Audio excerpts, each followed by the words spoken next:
تو اللہ کی رحمت کی جو برسات ہوتی ہے رمضان کی آمد پر، وہ بھی جو ہے ضائع ہو جاتی ہے، اور آدمی کے دلوں پر اس وقت اس کا کوئی اثر نہیں ہوتا۔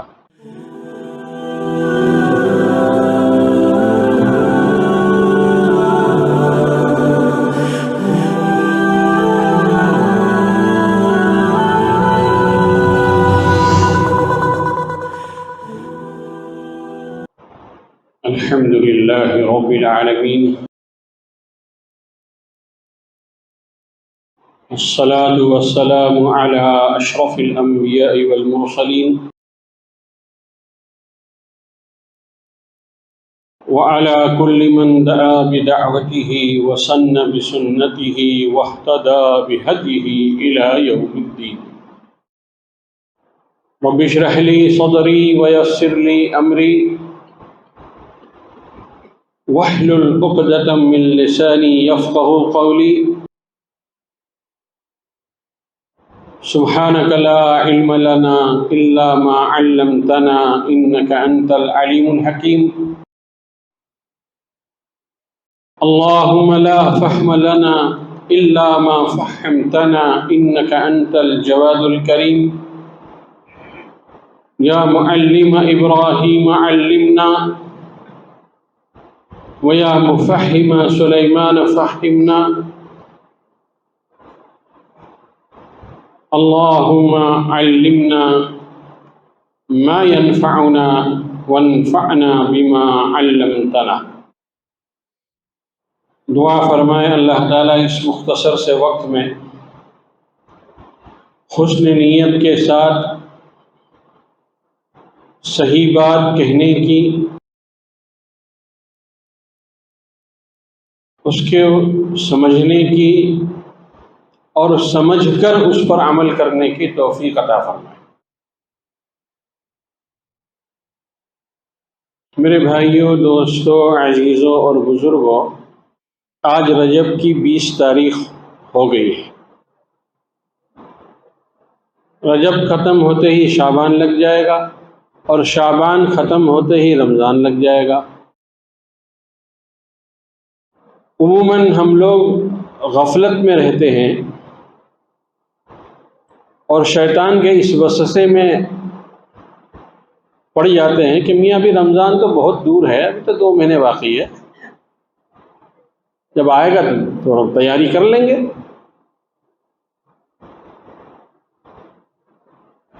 میں اکثر یہ کہا کرتا ہوں کہ ہمارا یہ بدن جو ہے کمپیوٹرائزڈ نہیں ہے کہ آپ آنکھ کا بٹن شٹ کر دیں تو آنکھ غلط کام نہیں دیکھے گی، زبان کا بٹن شٹ کر دیں تو زبان غلط نہیں بولے گی، کان کا بٹن شٹ کر دیں تو کان غلط نہیں سنیں گے۔ یہ ہمارا جسم کمپیوٹرائز نہیں ہے، یہ تربیت اور مشق چاہتا ہے۔ جو آدمی اپنے کو رمضان کے لیے تیار کرنا چاہتا ہو، اس کو ابھی سے اپنے آپ کو تیار کرنا ہوگا۔ اور اس بات کی اہمیت اس سے بھی پتہ چلتی ہے کہ خود جناب محمد الرسول اللہ صلی اللہ تعالی علیہ وسلم نے رجب کا چاند دیکھ کر ہی رمضان کا اعلان کر دیا،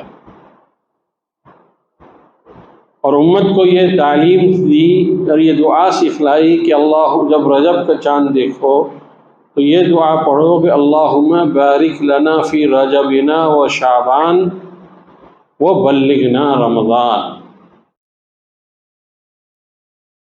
اللہ کے رسول صلی اللہ تعالیٰ علیہ وسلم نے 2 مہینے پہلے ہی اپنی امت کو رمضان کی آمد کی اطلاع دے دی۔ اور کیا ہم کو اور آپ کو ایسا نہیں لگتا کہ ابھی کچھ دن پہلے ہی رمضان گیا تھا، آج پھر سر پہ آ رہا ہے؟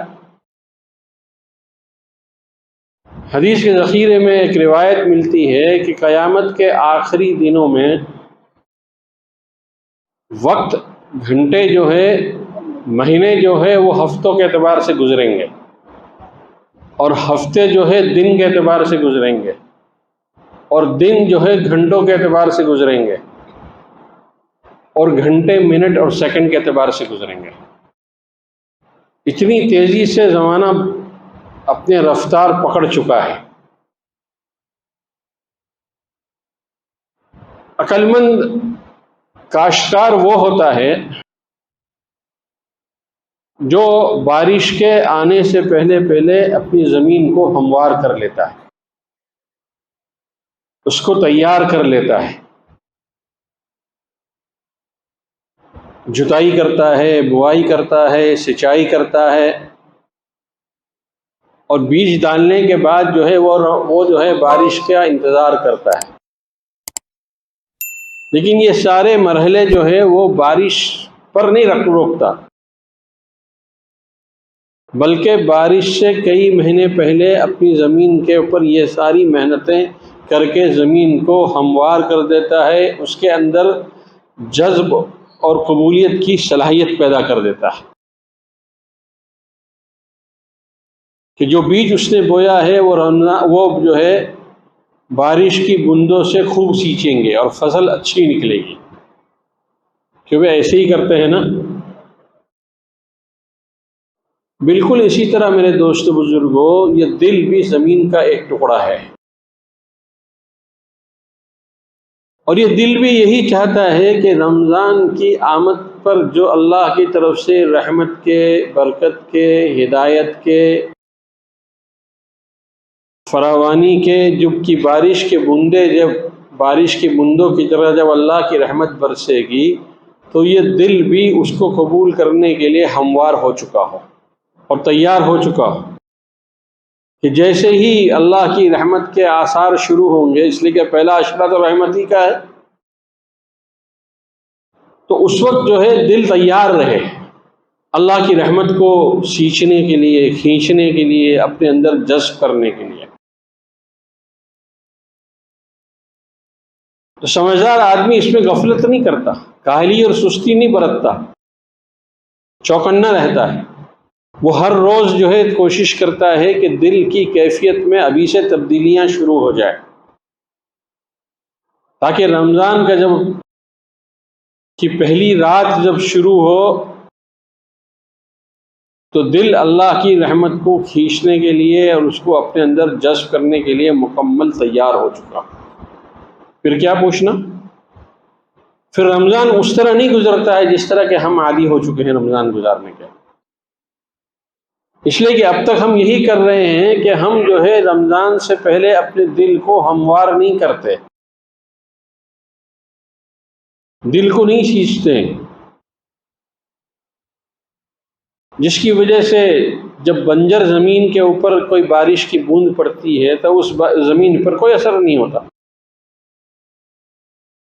بارش کی بوندیں تو پڑتی ہے لیکن وہ بہہ جاتی ہے، زمین کے اندر اس کے قبول کرنے کی استعداد ہی نہیں ہوتی۔ تو اللہ کی رحمت کی جو برسات ہوتی ہے رمضان کی آمد پر، وہ بھی جو ہے ضائع ہو جاتی ہے اور آدمی کے دلوں پر اس وقت اس کا کوئی اثر نہیں ہوتا۔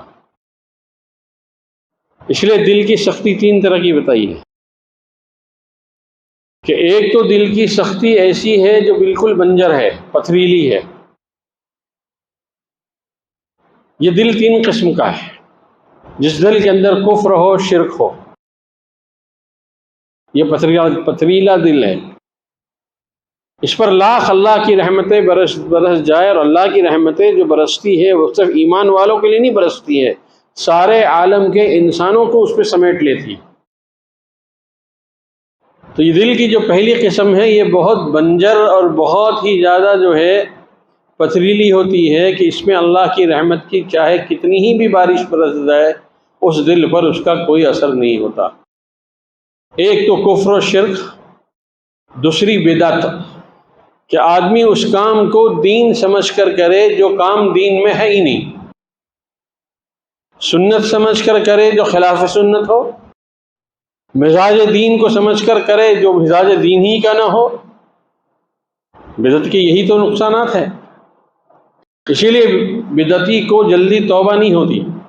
کافر اور مشرک کو تو اللہ کی کائنات کی بکھری ہوئی نشانیوں سے کبھی کبھی عبرت حاصل ہو جاتی ہے، وہ ایمان قبول کر لیتا ہے، لیکن جو آدمی جس کے دل کے اندر یہ عقیدہ ہو کہ یہ جو ہے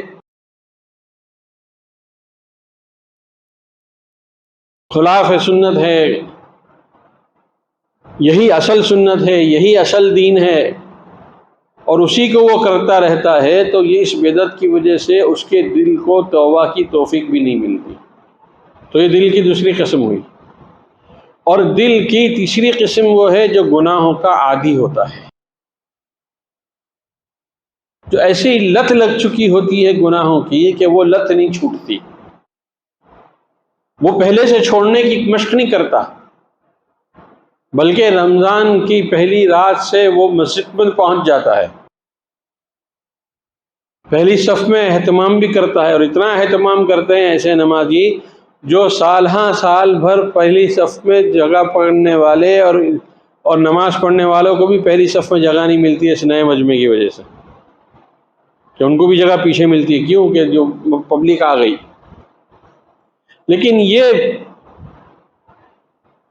صرف نماز کو عبادت سمجھتا ہے، تراویح کو عبادت سمجھتا ہے، اگر اللہ نے توفیق دی ہے تو تلاوت کو عبادت سمجھتا ہے، مال دیا ہے تو صدقہ خیرات کو عبادت سمجھتا ہے، لیکن دل کو بدلنے پر وہ آمادہ نہیں ہوتا۔ ان اعمال کے فائدہ ہوتا ضرور ہے، لیکن ویسا ہی فائدہ ہے جیسا کہ آپ کے جیب میں کوئی سوراخ ہو اور آپ پیسہ ڈالتے جائے تو جمع ہوگا، یا آپ کے مٹکے میں کوئی سوراخ ہو، آپ اوپر سے پانی بھر رہے ہیں لیکن اس کے مٹکے کے پیندے سے جو ہے سوراخ ہونے کی وجہ سے جو ہے وہ پانی جتنا بھی آ رہا ہے وہ سب بہہ جا رہا ہے۔ تو جو دل گناہوں کا عادی ہوتا ہے اس کے اوپر بظاہر اللہ کی رحمتیں برستی تو ہیں، لیکن اس نے جو ہے ہر طرف سے جو ہے اپنے دل کو، اس کے شغاف کو، اس کی دراڑوں کو، اس کے اندر جو ہے ہول اور گڑھوں کو جو ہوتے ہیں باریک باریک ہوتے ہیں، کوئی بہت بڑا نہیں ہوتا، لیکن اس کے بند کرنے کا کوئی انتظام نہیں کرتا ہے، تو اللہ کی رحمت کی بارشیں اسی سوراخ سے جو ہے چاہے بہت مائنیوٹ ہو، پانی ٹپ ٹپ ٹپ ٹپ ٹپ ٹپ بہتا جاتا ہے، اور معلوم یہ ہوا کہ وہ مٹکا کبھی بھرتا ہی نہیں ہے۔ اللہ ان تینوں قسم کے دل سے ہماری حفاظت فرمائے۔ اس لیے میرے دوست بزرگوں، آج کی اس مجلس میں جو بات مجھے عرض کرنی ہے، اور یہ مردوں کے لیے جس طرح عورتوں کا مجمع ہے اور عورتوں کے لیے ضروری ہے، تو یہ مردوں کے لیے بھی ضروری ہے۔ اسی لیے میں چاہتا ہوں کہ ہمارے بیانات کے جو ہمارے بیانات، علماء کے بیانات کے جو پوسٹر بنائے جاتے ہیں اس میں صرف لکھا رہتا ہے کہ عورتوں کے لیے تربیتی مجالس۔ مرد سمجھتا ہے ہمارے لیے کچھ ہے ہی نہیں تو ہم کیوں جائیں، وہ اپنی چاہتا ہے تو عورتوں کو بھیج دیتا ہے، اور خود جو ہے اپنے اسی لائف میں اور اسی فری اسٹائل لائف کے اندر مشغول رہتا ہے۔ اس لیے اس بیان کے عنوان کی اصلاح کی ضرورت ہے کہ ہم یہ ڈالیں کہ مرد و زن، مرد اور عورت دونوں کے لیے اصلاحی تربیتی بیان ہے ہمارے علماء کا، چاہے جس کا بھی ہو، تاکہ مرد کو لگے کہ بھئی ہم بھی مدعو کیے گئے ہیں، ہماری بھی دعوت ہے، ہم کو بھی جو ہے آنا ہے اللہ کے گھر میں۔ صرف عورتوں کو نہیں بلایا گیا ہے بلکہ مردوں کو بھی بلایا گیا ہے، اس لیے کہ زمانہ تو ماشاءاللہ یونیسیکس کا ہے نا، جم بھی آپ کو یونیسیکس مل جائیں گے، سیلون بھی آپ کو یونیسیکس مل جائیں گی، کپڑے کی دکانوں میں بھی یونیسیکس مل جائے گا کہ آپ کپڑے دکان میں داخل ہوئیے، مردوں کا چاہیے تو یہ رائٹ طرف ہے اور عورتوں کا چاہیے تو لیفٹ طرف ہے۔ اس لیے کہ تاجر بڑا چالاک ہے، وہ سمجھتا ہے کہ مرد بڑا بخیل ہوتا ہے، لیکن عورتیں جو ہے جذباتی ہوتی ہے۔ عورت کو لے کر اگر مرد آتا ہے تو بیچارہ عورت کے انتخاب پر مرد کچھ بول نہیں پاتا ہے، وہ خریدنا ہی پڑتا ہے، اس لیے کہ وہ جانتا ہے کہ نہیں خریدا اس کے آگے کے مراحل بڑے سخت ہیں، کہ بیگم صاحبہ کا موڈ خراب ہو گیا اور وہ ناراض ہو گئی تو پھر اس کو مناتے دوسرے اور پیسہ خرچ ہو جائیں گے، اس لیے وہی سمجھتا ہے کہ بھئی جو منگتا ہے دلا دو، لیکن ہماری بیگم صاحبہ جو ہے وہ رکنے نہ پائے، اس کا روٹنا ہے غضب۔ تو جب دنیا کے اندر یونیسیکس ہو سکتا ہے تو کیا ہمارے بیان کے اندر ہم اس کا اعلان نہیں کر سکتے کہ بھئی یہ تربیتی مجالس ہمارے علماء کی مردوں کے لیے بھی ہے اور عورتوں کے لیے بھی ہے۔ تو میں یہ عرض کر رہا تھا میرے دوست بزرگوں، جو بات میں عرض کر رہا ہوں وہ صرف عورتوں کے لیے نہیں ہے کہ ہم نے یہ سمجھا کہ عورتوں کے اجتماع کو بلایا گیا ہے عورتوں ہی کے لیے ہے۔ آپ عورتوں کے مقابلے میں آپ مردوں کی تعداد بہت کم ہے، اور ایسے بھی مردوں کی تعداد ہمیشہ کہیں بھی چلے جائیے عورتوں کے مقابلے میں کم ہی رہتی ہے۔ بازار کس سے بھرے ہوئے ہیں؟ مردوں سے زیادہ بھرے ہوئے ہیں عورتوں سے۔ رمضان کی خریداری میں دیکھ لیجیے، چلنے تل رکھنے کی جگہ نہیں ہوتی ہے۔ تو جب ہر جگہ عورتیں غالب ہیں تو ہماری تعداد ایسے ہی کم ہے۔ اس لیے کوشش یہ کریں کہ جو بھی ہمارے علماء کرام کی تربیتی مجالس ہوا کرے اس میں جو ہے ہم بھی شریک ہوں اور ہماری گھر کی مستورات کو لے کر شریک ہوں۔ جتنی ضرورت ان کو ہے اس سے زیادہ ضرورت ہم کو ہے، اس لیے کہ الرجال قوامون علی النساء، اللہ نے مرد کو عورت پر حاکم بنا دیا ہے۔ یہ الگ بات ہے کہ زمانے نے آج کل جو ہے عورتوں کو حاکم بنا دیا ہے، مرد کو محکوم بنا دیا۔ ایک صاحب سفر کر رہا تھا تھوڑی دور کا، وہ کہنے لگے کہ مولانا 25 سال تک تو جو ہے میں نے گھر پر ڈومینیٹ کیا ہے، 25 سال شادی کے، ہاں میں نے ڈومینیٹ کیا، جو چاہا بیوی کو سے بچوں سے ماں باپ سے سب کرایا۔ لیکن اب فرمایا کہ اب جو ہے میرے قوا جو ہے کمزور ہو گئے ہیں، بیماریوں نے مجھے گھیر لیا ہے، اب جو ہے بیوی نے کمانڈ لے لیا ہے، اب وہ پورے گھر کو وہ کمانڈ کرتی ہے اور وہ ڈومینیٹ کرتی ہے، اور ہم بگی بلی بن کر جی سرکار جی سرکار جی سرکار کرتے ہیں۔ تو میرے دوستو بزرگوں، ہمیں رمضان کی تیاری کیسے کرنی ہے یہ بتاؤ، ایمانداری کے ساتھ ہمیں ضرورت ہے کہ نہیں ہے؟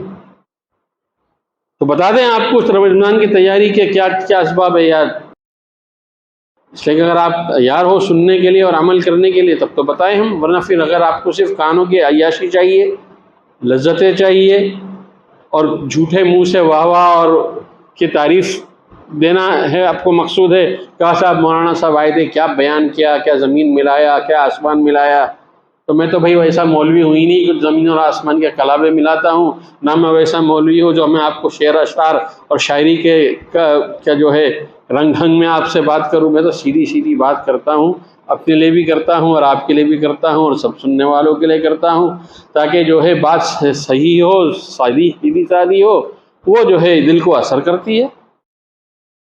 تو میرے دوستوں بزرگوں اور میری ماں اور بہنوں، سب سے پہلا عمل رمضان کی تیاری کے لیے یہ ہے کہ ہم ابھی سے اسی وقت سے دعا کا اہتمام شروع کر دیں۔ اور کیا مانگے؟ بھئی سب جاگ رہے ہو نا، تو منڈی نیچے مت جھکاؤ، ہمارے آنکھوں سے آنکھیں ملاؤ۔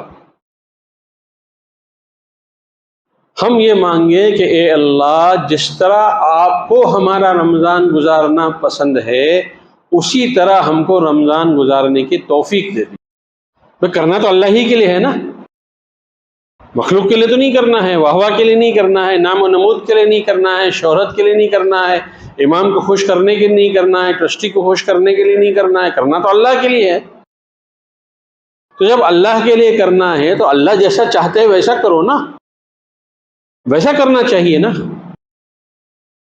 آج پریزنٹیشن کی دنیا میں دیکھو کیسے دھوکے دیے جاتے ہیں۔ میں اکثر پرفیوم کی بوٹلوں کی مثال دیتا ہوں کہ ایک گلاف ہٹا، دوسرا ہلا، تیسرا ہٹا، چوتھا ہٹا، اس میں سے اتنے بڑے ڈبے میں سے اتنی چھٹاک بھر جو ہے پرفیوم کی بوٹل نکلتی ہے یا جو ہے عطر کی بوٹل نکلتی ہے۔ ارے بھائی اس سب کی کیا ضرورت، ایک سیدھی بوٹل ہی کا کام بن جاتا نہیں۔ بولے پریزنٹیشن کی دنیا ہے، جب تک ہمارا لیبل باہر سے چمکے گا نہیں، ہمارا پریزنٹیشن جو ہے اچھا نہیں ہوگا، گراہک نہیں ملیں گے۔ تو جو دنیا کی رعایت میں آپ پریزنٹیشن پر اتنا سرمایہ خرچ کرتے ہو، اللہ تو اس کے مقابلے میں بہت سستے ہیں۔ تو اللہ کے لیے جو کرنا ہے تو اللہ کے لیے کر لو، اس لیے کہ اللہ کے ہاں قابل قبولیت کا جو معیار ہے وہ دو ہی چیزیں ہیں، ایک اللہ کا حکم ہے اور ایک اللہ کے رسول کی سنت ہے۔ اللہ کا حکم بھی بہت سادہ ہے اور اللہ کے رسول کی سنتیں بھی بہت سادی ہے۔ سنت والی زندگی سب سے کامل زندگی ہے، اور سنت والی زندگی سب سے خوبصورت زندگی ہے، اور سنت والی زندگی سب سے آسان زندگی ہے۔ آپ نے اپنے ہر عمل میں، صرف عبادات میں نہیں، اپنی ہر چیز میں سنت کو ملائیے، اس کو داخل کیجیے، سنتوں کے عادی بن جائیے، سنتوں کو اپنے گھر کے اندر جگہ دیجیے، بچوں اور بچیوں کو لے کر مسنون دعاؤں میں سے، اور وہ جو ہے سنتوں کے مختلف سنتیں ہیں، کپڑا پہننے کی سنت، کپڑا اتارنے کی سنت، بال میں کنگھی کرنے کی سنت، آنکھوں میں سرما لگانے کی سنت، ناخن کاٹنے کی سنت، بیت الخلاء میں جانے کی سنت، باہر نکلنے کی سنت، یہ سب ساری سنتیں اللہ کے رسول کی ہیں، اور یہ سنت جتنی ہمارے عمل میں ملتی جائے گی اتنا اللہ کے ہاں ہمارا قرب اور درجہ بڑھتا جائے گا، قرب درجہ بڑھتا جائے گا۔ تو اللہ کو راضی کرنا کوئی مشکل نہیں، پہاڑ نہیں کھودنا ہے، بلکہ اللہ کے حکم کو دیکھ لینا ہے کہ اللہ کا واقعی حکم ہے کہ نہیں ہے، اور اگر ہے تو سمعنا و اطعنا، صدقنا و آمنا، اور حضور کی سنت کو دیکھ لینا ہے کہ اللہ کے رسول نے اللہ کے اس حکم کو کس انداز کے ساتھ پورا کیا۔ تو یہ پریزنٹیشن کی دنیا میں جب اللہ ہی کے لیے ہم کو کرنا ہے تو ہم اپنے اللہ کو سنت کے سانچے میں اپنے اعمال کو پیش کریں، تو دیکھو کیسے قبول ہو جاتا ہے۔ اور ایک مرتبہ وہاں قبول ہو گیا نا تو اس کے بعد پھر رد نہیں ہوتا۔ ہاں قبول نہ ہو، رد ہو جائے تو اس میں ہماری ناکامی ہے کہ ہم نے اللہ کے حکم کا معیار بھی نہیں سمجھا، اور سنت کی زندگی کو بھی داخل نہیں کیا، سنت والے اعمال سے بھی اپنے عمل کو نہیں سجایا، جس کی وجہ سے اللہ کے وہاں رد ہو جاتا ہے، تو پھر وہ دوبارہ قبول نہیں ہوتا جب تک کہ وہ پھر سے اس کو سنوار کے جو ہے سجا کے سنت کے رنگ کے اس کو نہ پیش کیا جائے۔ تو سب سے پہلی چیز جو مجھے عرض کرنی ہے وہ یہ ہے کہ رمضان کی تیاری کے لیے یہ دعا کا اہتمام ابھی سے، کیوں بھائی کب سے شروع کرو گے؟ آنے والے جمعہ سے؟ نہ بولے ابھی 15ویں شعبان آ رہی ہے نا مولوی صاحب، اس میں تو جاگنا ہی جاگنا ہے، اس وقت توبہ بھی کر لیں گے، اس وقت جو ہے تلہ بھی کر لیں گے، اس پہ ہاتھ کے اوپر گال کے اوپر ہاتھ بھی تبا لیں گے۔ ارے جب تک تو تھوڑا وہ موج مستی کرنے دو، 15 شعبان میں سب دھل جائیں گے۔ کیوں بھائی آپ بھی 15 شعبان کے انتظار میں ہیں کیا؟ تو جواب ہی نہیں دے رہا، سب انتظار میں بیٹھے ہوئے ہیں کہ ابھی کیا کرنا ہے اتنی جلدی سے، مولانا ابھی تو رمضان کو تو زمانے باقی ہے، مولانا ابھی سے ہی رمضان کی کیا جو ہے راگ تاننے بیٹھ گئے۔ نہیں، ابھی سے اسی وقت سے اپنی ہر نماز کا اس دعا کو جز بناؤ کہ اللہ جس طرح آپ کو ہمارا رمضان گزارنا پسند ہے ہمیں اسی طرح رمضان گزارنے کی توفیق عطا فرما دے۔ جو بھی مانگو گے، روزہ ہے سب کا روزہ ہے کیا؟ ہاں آواز ہی نہیں نکل رہی ہے۔ مولوی صاحب نے شرط لگایا ہو کہ بھائی مولوی صاحب بیان کرنے والے سب روزے سے آنا، تو سب سے پہلی چیز کیا ہے؟ اللہ سے مانگنا، اور اللہ سے مانگنے میں جو مزہ ہے میرے دوست بزرگوں وہ دنیا کی کسی نعمت میں نہیں۔ اللہ کا معاملہ تو بڑا عجیب ہے اپنے بندوں کے ساتھ۔ جب کوئی بندہ مانگتا ہے تو اللہ فرشتوں سے کہتے ہیں کہ دیکھو یہ کیسا مانگ رہا ہے، کیوں مانگ رہا ہے؟ اس لیے مانگ رہا ہے کہ اس کو یقین ہے کہ اس کا ایک رب ہے جو اس کی ہر ضرورت کو پوری کرتا ہے۔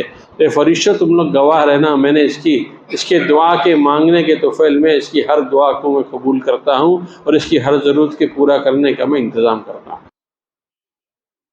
اس لیے دعا میں اگر کوئی چیز مانگی جاتی ہے، چاہے دنیا ہی کی ہو چاہے آخرت کی ہو، تو دنیا کی دعاؤں میں اگر کوئی چیز دنیا مانگتا ہے تو اللہ فرماتے ہیں میں اس کی مصلحت دیکھتا ہوں، اگر فوراً دینے کے لائق ہے تو فوراً دے دیتا ہوں، اور اگر مصلحت فوراً دینے کے لائق نہیں، کچھ وقت رک کر دینے کے لیے لائق کا تقاضا ہے تو میں اس کو تھوڑے دن رکاتا ہوں اور اس کو خوب رلاتا ہوں۔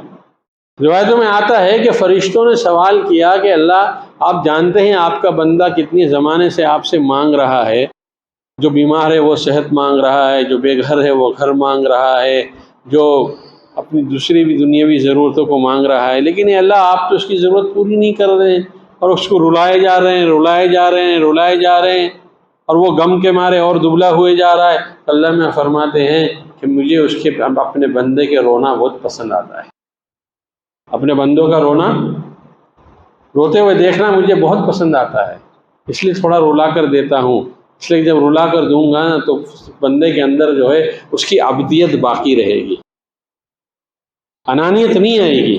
دیکھو کیا میرا تعلق ہے کہ اب یوں مانگا اور یوں مل گیا، نہیں، اللہ چاہتے ہے کہ بندہ روئے۔ پھر جب اللہ دیتے ہیں نا تو بندے کے اندر تکبر، گھمنڈ، کبر، عجب نہیں پیدا ہوتا، بلکہ اس کا حال تو یہ ہوتا ہے کہ اللہ نے نعمت دے دی تو وہ اور جھک جاتا ہے۔ تو بھئی پھلدار درخت زیادہ جھکتا ہے یا اکڑا ہوا جس کے اوپر درخت کے اوپر پھل نہ ہو وہ جھکتا ہے؟ ارے بولو نا، پھلدار درخت جھکتا ہے نا۔ تو پھر جب اللہ تعالیٰ مانگنے کے نتیجے میں دیتے ہیں، اور جب دیں گے اللہ کا ایک وقت طے ہے، یاد رکھنا، اللہ ہماری طرح جلد باز نہیں ہے، اللہ ہماری طرح جو ہے جذبات میں آنے والے نہیں ہیں، ریئیکشن اللہ کے وہاں نہیں ہے، اللہ جب بہتر سمجھتے ہیں اسی وقت دیتے ہیں۔ اور تیسرا انعام یہ ہے دعا کا کہ اگر دنیا میں نہ دیا تو پھر اللہ اس دعا کو آخرت میں محفوظ کر لیتے ہیں۔ کیا کر لیتے ہیں؟ ارے بھائی کیا کر لیتے ہیں؟ اور پھر جب آخرت میں اللہ فرماتے دیکھو تم نے فلاں دعا مانگی تھی، میں نے دنیا میں تو نہیں پوری کی، آج اس کے بدلے میں تم کو جنت کے درجے دیتا ہوں، آج تمہاری نیکیوں میں اتنا اضافہ کرتا ہوں، تو بندہ اس وقت افسوس کرے گا کاش کہ دنیا میں میری ایک دعا بھی قبول نہ ہوئی ہوتی، ساری دعا کا جو ہے نتیجہ مجھ کو یہی مل گیا ہوتا تو میں کتنا جنت کے کتنے اونچے درجے پر پہنچ گیا ہوتا۔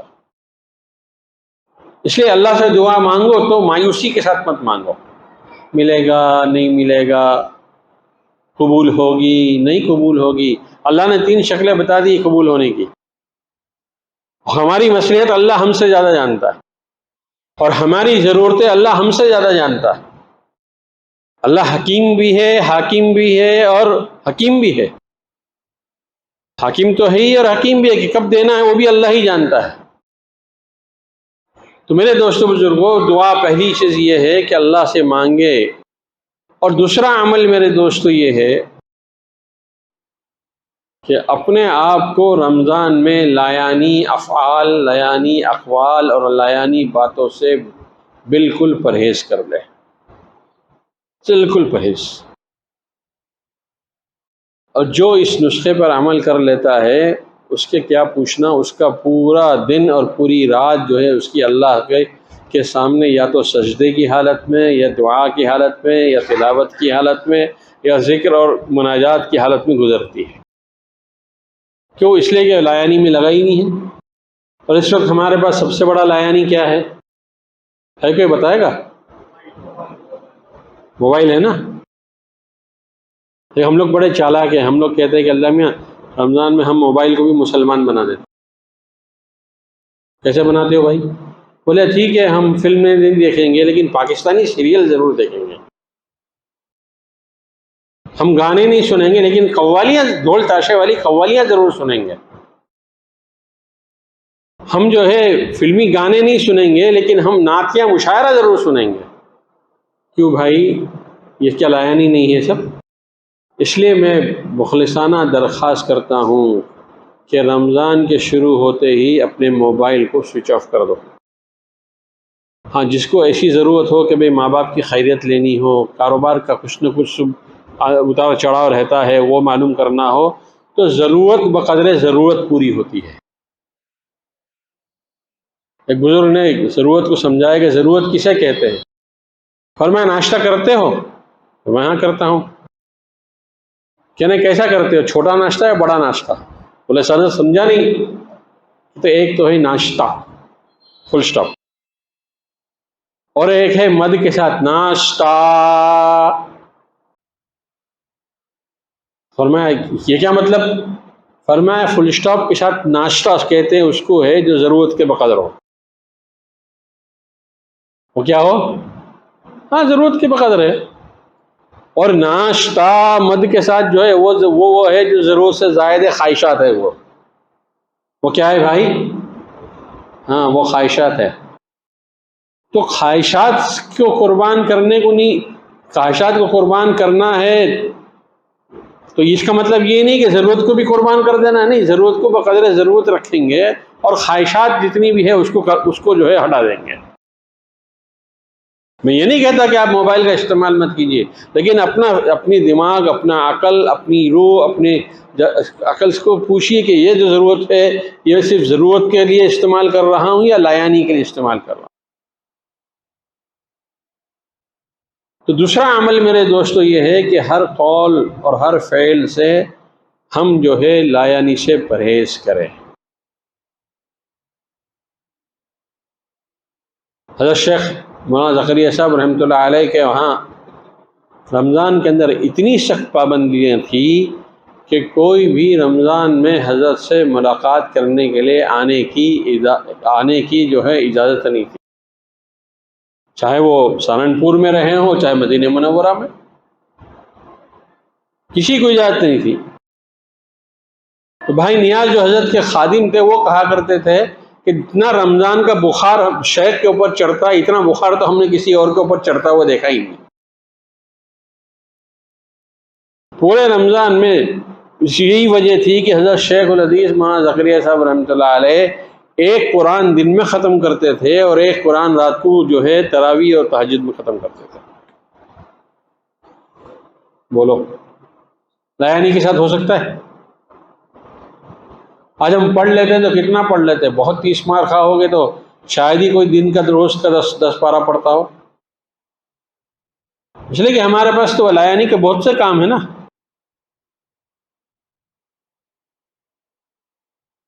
اس لیے دوسرا عمل یہ نے بتلایا کہ اپنے آپ کو لایانی کھیل، لایانی فعل اور لایانی قول سے بچاؤ.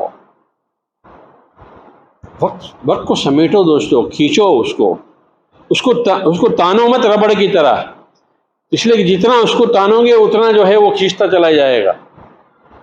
نہیں، وقت کو سمیٹو اور سوچو کہ مجھ کو اس وقت کے اندر ہی جو موقع ملا ہے یہی وقت کا مجھے موقع ملا ہے، پتہ نہیں اس کے بعد آئندہ رمضان مجھے ملے گا بھی کہ نہیں ملے گا. جو یہ سوچ لیتا ہے اس کے لیے رمضان گلے بہار ہو جاتا ہے. تمہیں بات سمجھ میں آ رہی ہے؟ اور تیسری چیز جس کا اہتمام کرنا ہے، اس لایانی کو جب چھوڑیں گے نا تو اس پر بھی اہتمام ہو جائے گا. وہ کیا ہے؟ کم کھانا، کم بولنا، کم سونا. ہاں مجلس آرائی مت کرو، دوستوں کو لکھ کے جمگٹھے میں مت بیٹھو، ان کو بھی فارغ کرو اور آپ بھی فارغ ہو جاؤ. اور یہ مشغلے میں تو جو ہے عورتیں بہت ماہر ہیں کہ پڑوسن بھی آ جاتی ہے اور گھر کی عورتیں بھی آ جاتی ہیں. اب جو مجلس جمتی ہے تو ماشاءاللہ کیا پوچھنا، شروع تو ہوتی ہے نیکی پر اور ختم ہوتی ہے غیبت پر. آدمی شروع تو کرتا ہے نا، شیطان بھی بہت چالاک ہے، پہلے شروع میں جو ہے میٹھی لالی پاپ دیتا ہے. اب میٹھی لالی پاپ کی مٹھاس کب تک رہے گی؟ اوپر شکر کی کینڈی کے اوپر جو شکر لگی رہتی ہے وہ کب تک رہے گی؟ وہ ختم ہو گئی تو پھر اب جو ہے اصل اس کا اصل ٹیسٹ جو ہے وہ سامنے آتا ہے. اور مجلس آرائی کا اصل ٹیسٹ شروع میں نہیں آتا، اس لیے کہ اس وقت بہت نیکی کی اور تقوی کی اور پرہیزگاری کی بات کرتی ہیں، اور اس کا جب وہ شوگر کوٹنگ اتر جاتی ہے تو پھر بعد میں مجلس کی ختم جو ہے وہ غیبت پر ہوتی ہے، بہتان پر ہوتی ہے، الزام تراشی پر ہوتی ہے، دل کے دکھانے پر ہوتی ہے، کسی کو جو ہے عزت کے ساتھ کھلواڑ کرنے اور اس کو نیچا دکھانے پر. اس لیے طے کر لو کہ کم بولیں گے اور کم سوئیں گے. کیا مطلب کم سونے کا؟ ماشاءاللہ فجر کی نماز پڑھ کر جو سوتے ہیں ہمارے بھائی، تو کچھ تو اتنے لمبے سوتے ہیں کہ ظہر کی نماز بھی قضا ہو جاتی ہے۔ کیوں؟ اس لیے کہ رات کو جو ہے جلدی سونے کا حکم تھا تو وہ جلدی سوئے نہیں، رات کو دیر سے سوئے تو فجر کے بعد سونا لازمی ہے۔ اپنی زندگی کی ترتیب بدلو۔ جو کام اس وقت ہم دن میں کر رہے ہیں وہی کام جو ہے سونے اور کھانے پینے کا، اس کو بقدر ضرورت رات میں کر لو، کم سوئیں گے۔ پورا رمضان اگر آپ اہتمام نہیں کر سکتے ہیں، لیکن کم از کم رمضان کا آخری عشرہ تو آپ اہتمام کر سکتے ہیں کہ طے کر لیں کہ ہمیں رمضان کے آخری عشرے میں سونا ہی نہیں ہے بالکل۔ اس لیے کہ روایتیں دونوں طرح کی ہے کہ شب قدر جو ہے وہ 21 میں بھی ہو سکتی ہے، 23 میں بھی ہو سکتی ہے، 25 میں بھی ہو سکتی ہے، 27 میں سے بھی ہو سکتی ہے اور 29 میں بھی ہو سکتی ہے۔ اور دوسری روایت میں یہ بھی ہے کہ 20 کو بھی ہو سکتی ہے، 22 کو بھی ہو سکتی ہے، 24 کو بھی ہو سکتی ہے، 26 کو بھی ہو سکتی ہے اور 28 کو بھی ہو سکتی ہے، اور 30 کا اگر چاند نہ ہوا تو 30 کو بھی ہو سکتی ہے۔ تو چاند رات بھی ہوگی وہ اور پاک رات بھی ہوگی۔ لیکن یہ رات کو جاگنے کی مشق تو آپ کو ابھی سے کرنی پڑے گی نا۔ ابھی تو ہمارے فجر کے لالے پڑے ہوئے ہیں، ہم میں سے کتنے ہیں جو فجر کی نماز کا اہتمام جو ہے جماعت کے ساتھ مسجد میں آ کر تکبیر اولیٰ کے ساتھ پہلی صف میں پڑھنے کا کرتے ہیں؟ وہی گنے چنے مصلی، جنہیں گنے چنے مقتدی۔ نہیں، ابھی سے آپ عادت ڈالیے کہ آپ کو رات میں جلدی سونا ہے تاکہ آپ کو جلدی اٹھنے میں مدد ملے،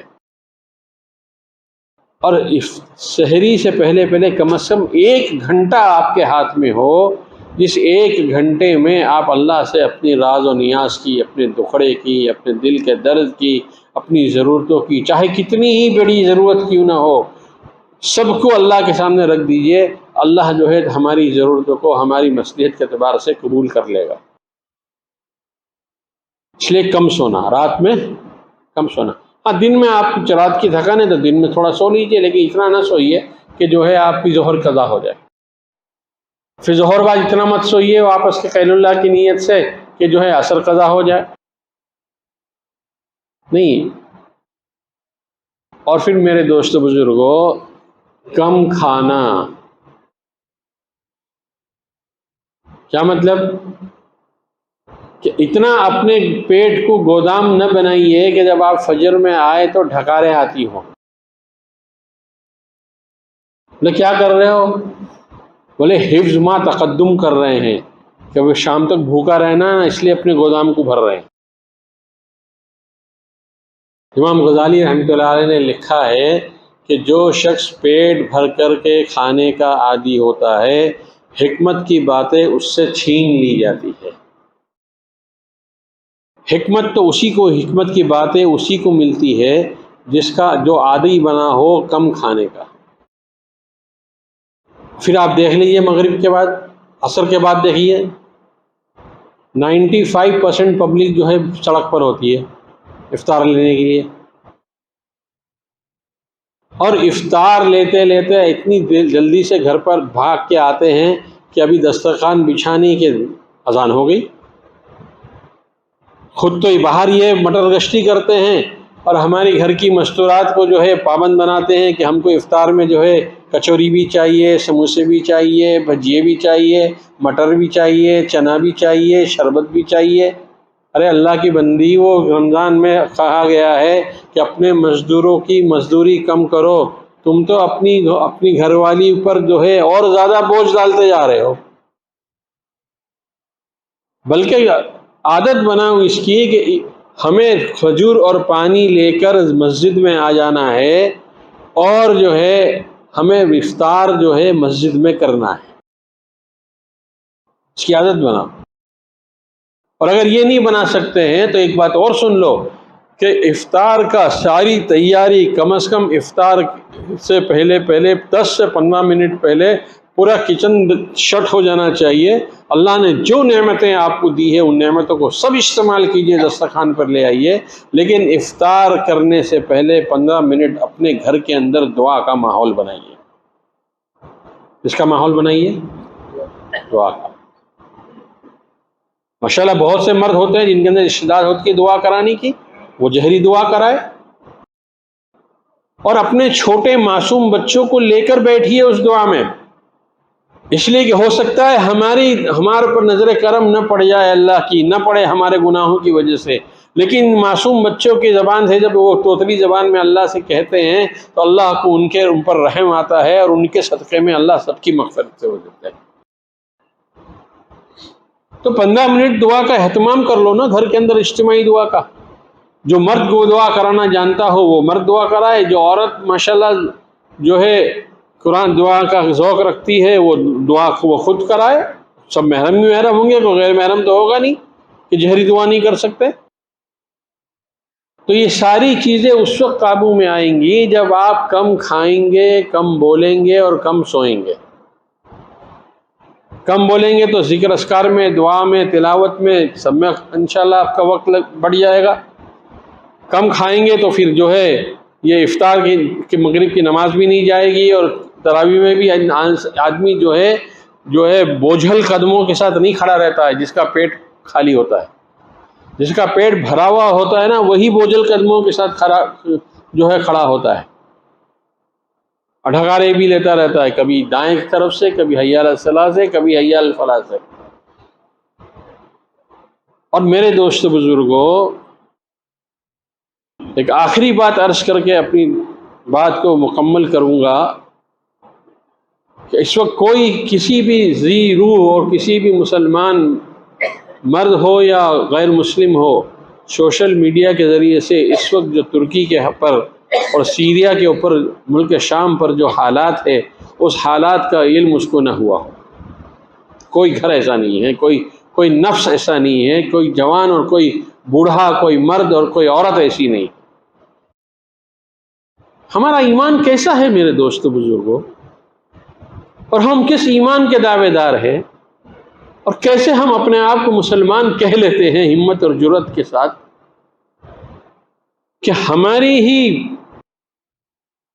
ایمان والے بھائی اور ایمان والی بہنیں جو ہے اس وقت جس قسم و پرسی کے حالت کے اندر زندگیاں گزار رہی ہیں, وہاں پر کتنی عورتیں بیوہ ہو گئیں, کتنے بچے یتیم ہو گئے, کتنے لوگ اپاہج اور جو ہے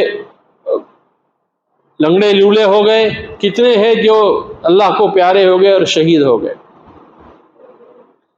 جو ایک ایک دانے اور ایک ایک کھانے کے محتاج ہو گئے. اور ہم یہاں پر جو ہے کبھی ہمارے دعاؤں میں ان کے لیے ان کا کوئی حصہ نہ ہو.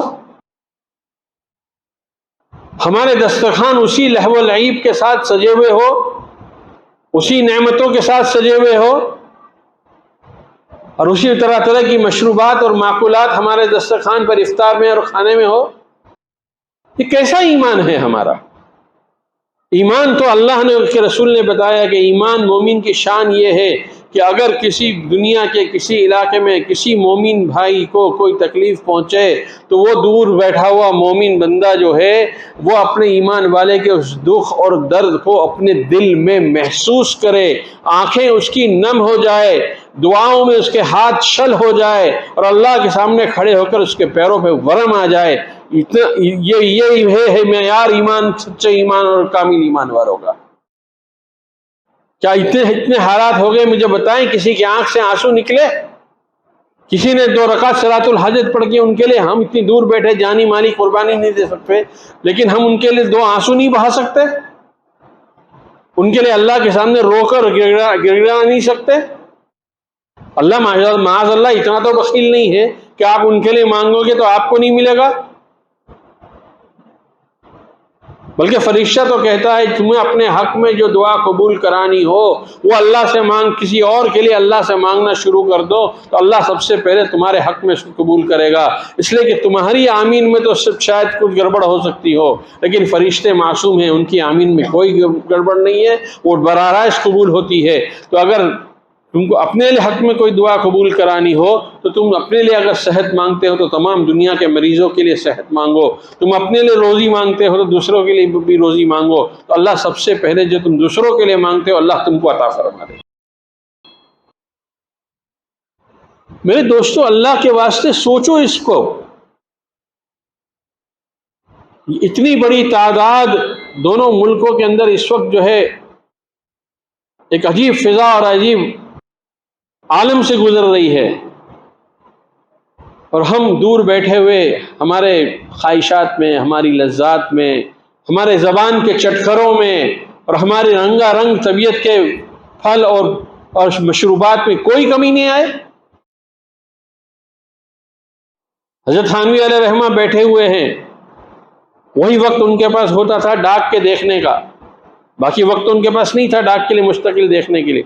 کھانا کیا تھا ان کا؟ 2-3 لقمے کا کھانا ہوا کرتا تھا، زیادہ کھانا بھی نہیں تھا، تو اسی وقت میں تھوڑا وقت مل جاتا تھا، مہمانوں کے ساتھ بیٹھنے کی وجہ سے تھوڑا ڈاک دیکھ لیتے تھے۔ ڈاک دیکھتے دیکھتے کوئی ڈاک اگر ایسی آ گئی کہ ہندوستان کے کسی صوبے میں، کسی گاؤں میں کوئی آفت آ گئی ہے، کوئی مسلمان پریشان ہے، تو حضرت تھانوی علیہ رحمہ وہ دسترخوان پہ سے اٹھ جاتے تھے۔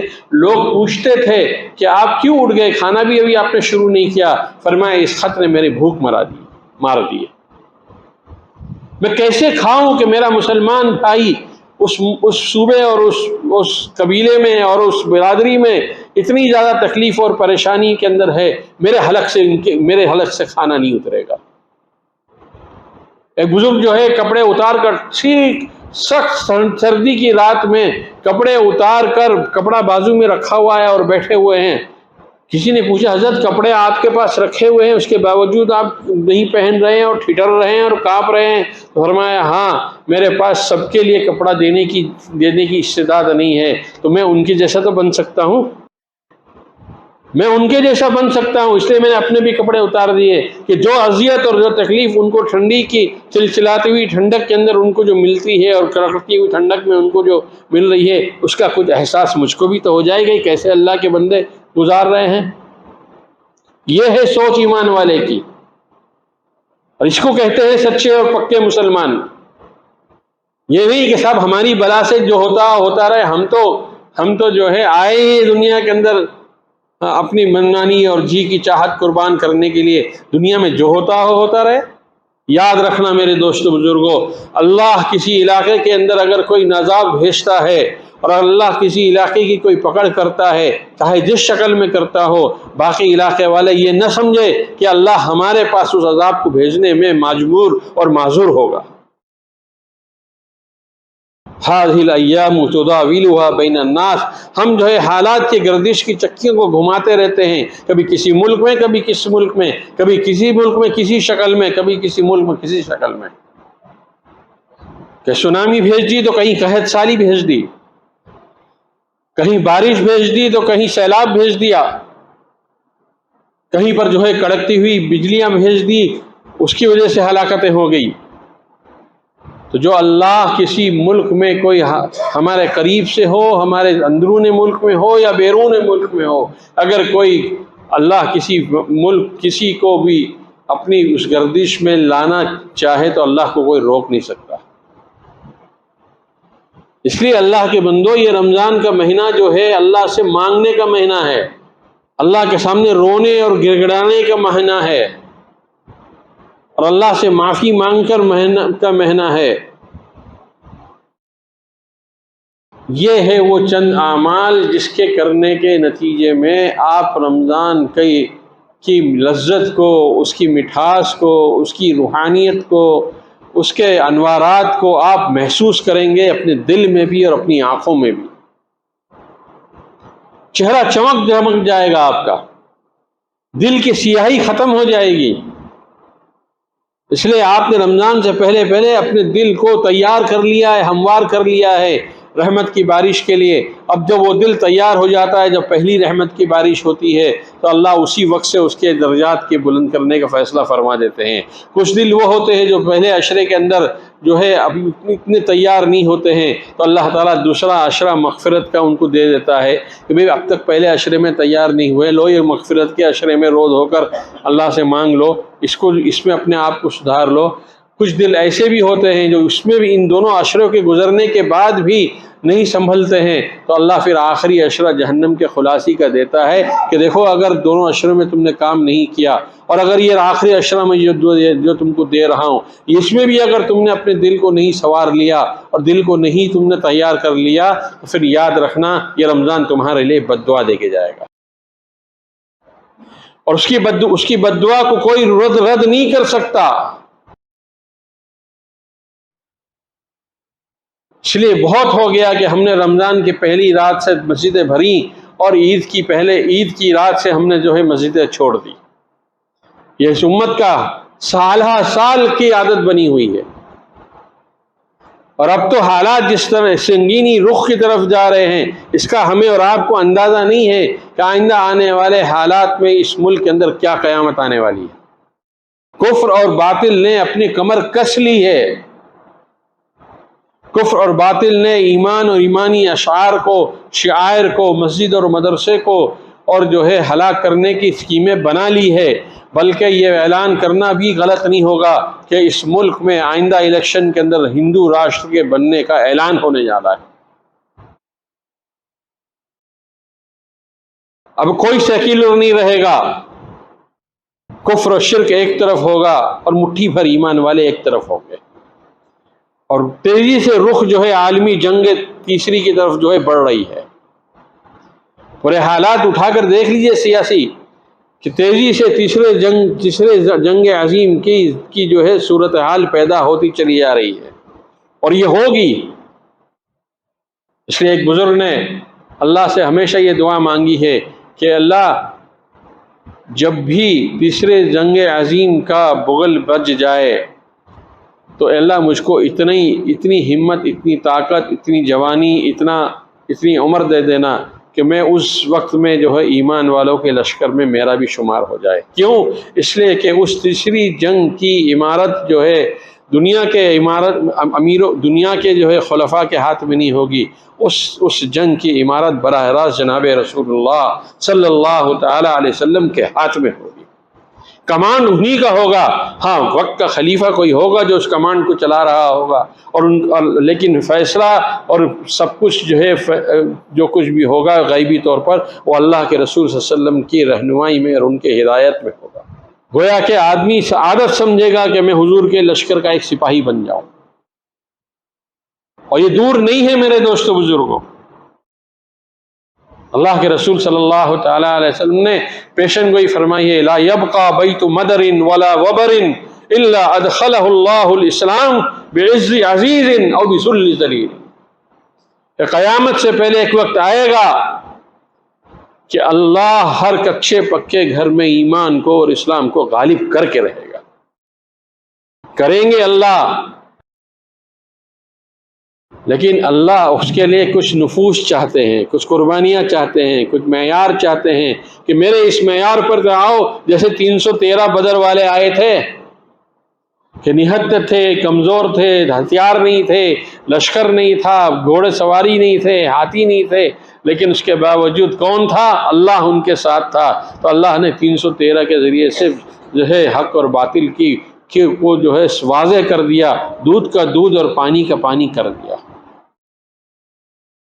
تو یہ عالمی ہدایت کے فیصلے تو ہونے ہیں، لیکن اللہ کرے ہم اور آپ اللہ کے اس پلاننگ میں ہمارا بھی شرکت ہو جائے۔ ہم اپنے لیے مانگے، اپنی نسلوں کے لیے مانگے، اگر ہماری زندگی وفا نہیں کرتی ہے تو اللہ کرے ہماری نسل حضور کے لشکر کا ایک سپاہی بن جائے۔ اس لیے میرے بھائیوں، دوستوں، عزیزوں، بزرگوں اور میرے گھر کی ماں اور بہنوں، اپنے آپ کو رمضان کے لیے ابھی سے تیار کرو، اور جو اعمال میں نے بتلائے ہیں ان اعمال کی طرف ابھی سے کمر بستہ کر لو اور اس کی کوشش شروع کر دو۔ گھر کی فضا بدلو، گھر کا ماحول بدلو، بار بار جو ہے یاد دلاؤ، اور جو ہے اس کے بعد اپنے آپ کو تیار کرو کہ اللہ کے رحمت اور نصرت کے فیصلے ہمارے حق میں اتر جائے۔ ورنہ آئندہ آنے والے حالات میں اگر ہم اسی غفلت والی زندگی میں اور اسی طرح جو ہے بے خوابی کی زندگی میں اور کاہلی و سستی کی زندگی میں گزرتے رہے تو یاد رکھنا ہمارے ایمان کا اور کفر کا ہم سے سوال ہوگا، اور اس وقت اللہ جانے کہ ہم ایمان میں باقی رہیں گے یا کفر میں چلے جائیں گے۔ اللہ پاک جو بات میں نے صحیح کہی ہو عمل کی توفیق عطا فرمائے، جو بات غلط ہو اللہ اس کو معاف فرمائے۔ وآخر دعوانا ان الحمد للہ رب العالمین۔